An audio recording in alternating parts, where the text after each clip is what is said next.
Bienvenue au 4e Forum d'Avignon. Je vous retrouve ici au Palais des Papes, l'invité de TV5 Monde à la rencontre des principaux acteurs de ce forum sur le thème Investir la culture. Bonjour Mathieu Gallet, vous êtes le président directeur général de l'Institut national de l'audiovisuel. Bruno Racine à vos côtés, donc, qui préside la Bibliothèque nationale de France.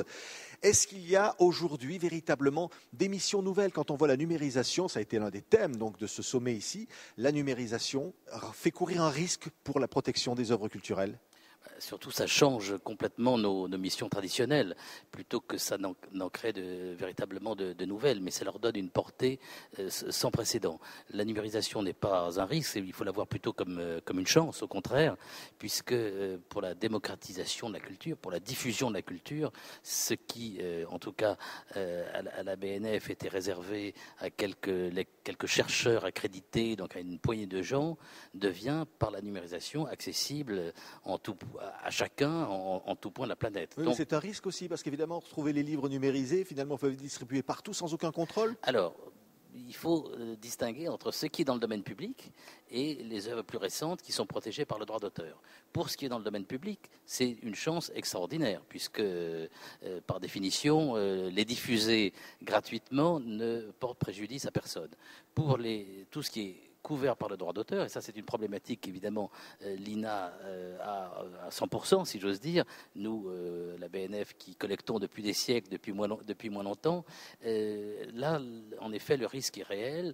Il faut absolument que la numérisation s'accompagne de garde-fous qui permettent aux auteurs, aux éditeurs, à ceux qui publient, aux compositeurs, de ne pas voir leurs œuvres pillées et piratées. Oui, à l'Institut national de l'audiovisuel, on a évidemment aussi cette problématique, j'imagine, Mathieu Gallet, c'est-à-dire que les vidéos, les émissions peuvent se retrouver comme ça sur YouTube, sur des sites d'échange immédiatement. Elles s'y retrouvent, hélas, même si on les traque grâce à un système qui a été développé en interne à l'INA par la direction de la recherche de l'INA, une signature qui permet effectivement de tatouer les images et donc de les retrouver dès qu'elles sont utilisées illégalement, parce que comme le disait Bruno, on a des problématiques en termes de protection du droit d'auteur qui sont très importantes, même si nous sommes détenteur du droit de producteur, mais derrière, il y a tous les reversements qu'on doit faire, par exemple, dans une émission de variété qu'on doit faire aux chanteurs, qu'on doit faire aux compositeurs. Donc, rien que pour défendre notre propre droit de producteur, mais aussi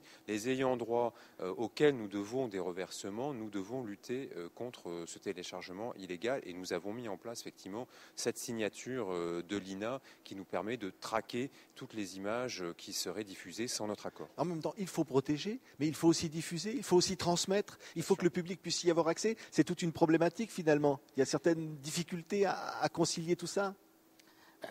La question est très largement économique. Il y a des petits pays qui arrivent à, en quelque sorte, dédommager forfaitairement leurs auteurs, les écrivains. C'est le cas dans les pays scandinaves. Le français est une langue très largement parlée.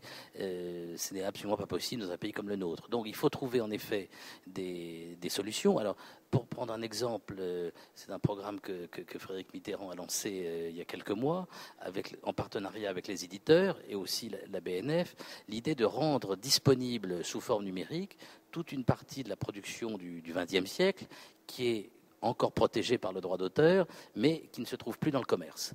Et donc là, nous allons bâtir avec l'aide du grand emprunt ce système. La question essentielle, c'est évidemment à quel prix, puisqu'il faudra il faudra s'acquitter d'un droit. Et là, l'argent manque un petit peu en période de crise, quand même. Oui, mais grâce au grand emprunt, aux investissements d'avenir, comme on dit, ce programme sera financé et comme il engendrera quelques recettes, l'emprunt pourra être remboursé. Donc, il y a des modèles économiques. Il faut que les prix soient suffisamment attractifs pour justement dissuader le piratage.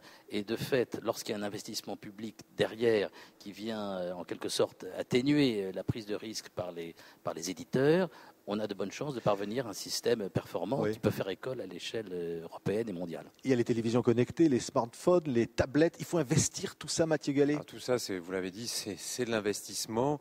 Ça coûte cher et pour l'instant, il n'y a pas de modèle économique. Sur la télé connectée, l'INA aujourd'hui et sur quasiment tous les téléviseurs connectés des grands fabricants.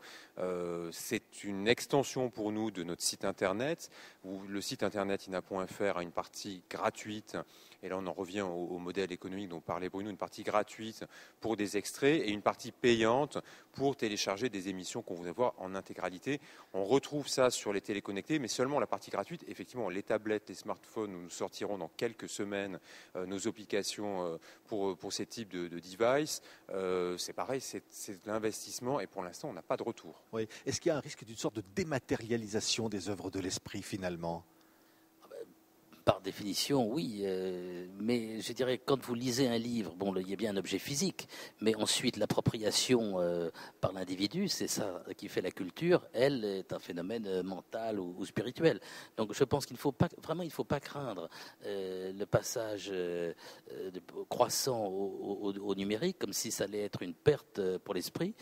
Bien sûr, il y a des risques, on l'a vu pour la création ou sur le plan juridique, mais il faut le voir plutôt comme l'équivalent, peut-être en plus important encore, pour notre siècle, de ce qu'a été la révolution de l'imprimerie. Donc une chance.